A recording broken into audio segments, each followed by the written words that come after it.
Yeah, hello again. This is Andrew Culkin. Today I wanted to talk about, ways that you can determine if you've become codependent to an alcoholic or you've become an enabler to the alcoholic. And it's okay if you have. Everybody does at some point. If you have someone, a spouse or a child or your parent or a sibling or something, it's pretty normal to be an enabler to a point.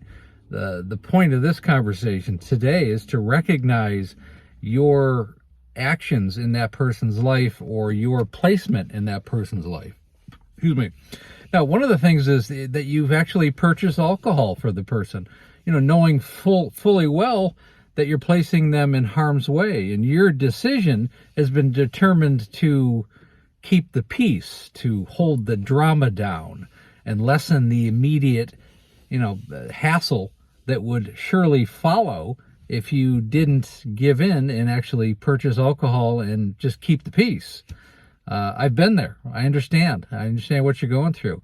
Just be aware, you have to curb that, and there will become a time later on, depending on how much the alcoholic in your family is drinking, that's just got to stop. You've also made excuses, or you've covered for your alcoholic loved one, either out of loyalty or some kind of sense of duty. You say you've gone to a social event, a family event, without your significant other, or you've made excuses as to why your son or daughter isn't at the family event, explaining that they're sick or they've had some kind of health issue, when in reality they're, maybe passed out in their bedroom somewhere. Making excuses. These are things that happen with families. That goes along with constantly making excuses for their lack of attendance. They may be in reality, in a rehab. They could be in jail, or just on a, drunken bender. Continuing to accommodate an alcoholic loved one in a numerous plethora of ways. For example, allowing them to stay in your home because they have no other place to go, giving them money when they have none, fully aware what the money is going to be used for. Now, if you're doing this to an extensive period of time, and this is usually a parent-child relationship where the child is, in their 20s, and you're still carrying them as they go down the road of level 1, level 2 to maybe level 3 alcoholism. And that's when you have to step in and you have to set boundaries. If you're a parent and you're allowing this for too long, you have to understand and identify the weakness in your parenting skills. And you got to get tough. It's time to get tough for your loved one. And what I mean by tough is you got to get them in a rehab. You got to make demands. Kicking somebody out of the house isn't necessarily the reason, but you should, as a parent, set them in the right path as best as you know.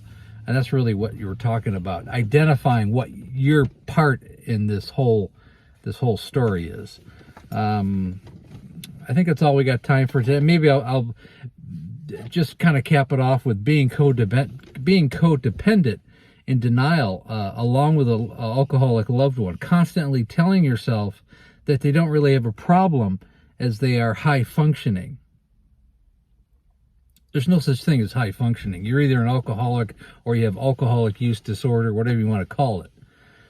You're not high functioning. You just haven't got to the level where it's destroyed your life yet.